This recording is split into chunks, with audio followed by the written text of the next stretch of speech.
More and more, people ask why the American military doesn't attack Mexican drug lords directly.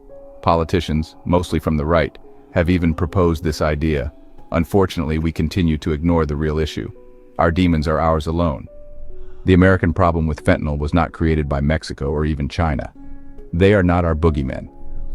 We need to grow up, open our eyes, take the Q-tips out of our ears, and face reality. The opioid problem in the United States was caused by our own demons. Big Pharma is to blame. They invented fentanyl and other opioids, pushed them through the FDA, and used their influence, especially within the GOP, to get them into circulation. Politicians in general are influenced by lobbyists, but the GOP has been particularly susceptible. Big Pharma forced doctors to prescribe opioids. They went as far as coercing state medical boards to threaten doctors with losing their practice, or even going to jail if they refused to prescribe these wonder drugs. When doctors pushed back and stopped treating pain altogether, Big Pharma opened their own pain clinics with no oversight, continuing to push opioids on the unsuspecting American public. These opioids did not come into the US by boat, camel, or tunnels across borders. They were homegrown, prescribed in suburban clinics, paid for by insurance under the eye of the US government. We need to open our eyes and realize who has our back. We must stop being stooges of the very system trying to kill us.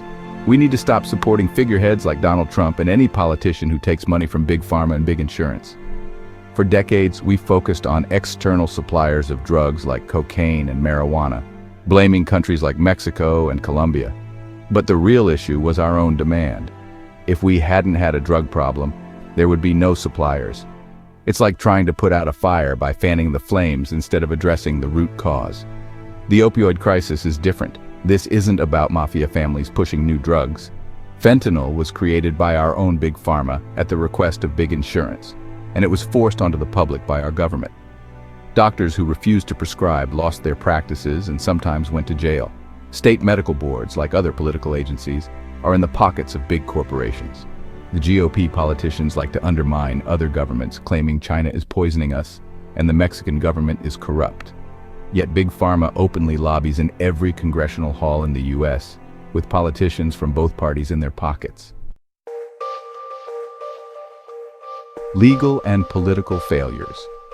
In June 2022, the Washington Post reported on a federal judge ruling that the nation's 3 largest drug distributors couldn't be held liable for the opioid epidemic in Cabell County, West Virginia, where 81 million prescription painkillers were shipped over 8 years, to a population of less than 100,000. The judge, David A. Faber, was nominated by President George H.W. Bush.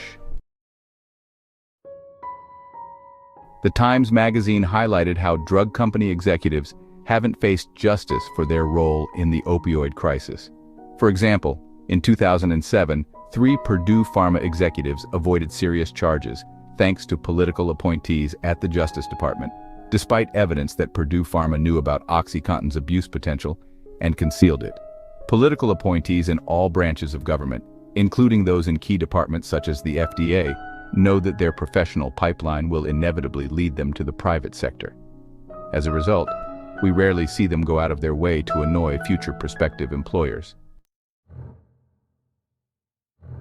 Doctors faced lawsuits and harassment for not complying with Big Pharma. Dr. Anna Konopka from New Hampshire, an 84-year-old pediatrician, had her license suspended for her conservative opioid prescribing practices. Dr. Sunil Kumar Agarwal of Washington faced disciplinary action for refusing to prescribe opioids, advocating alternative treatments instead. Dr. Stephen Tourigny in New York was sued by a patient for declining to prescribe opioids, leading to alleged undue pain and suffering. Lastly, Dr. Lynn Webster in Utah was investigated by the DEA for refusing to prescribe high doses of opioids, despite a careful prescribing record. We need to take control of our lives. Chronic pain is real, and pain management centers have been around for decades. However, until we stop allowing corporations to lobby politicians, we will continue to face these issues. We need to drain our swamp ourselves because, while China, Russia, and others didn't cause this problem, they will exploit our weaknesses.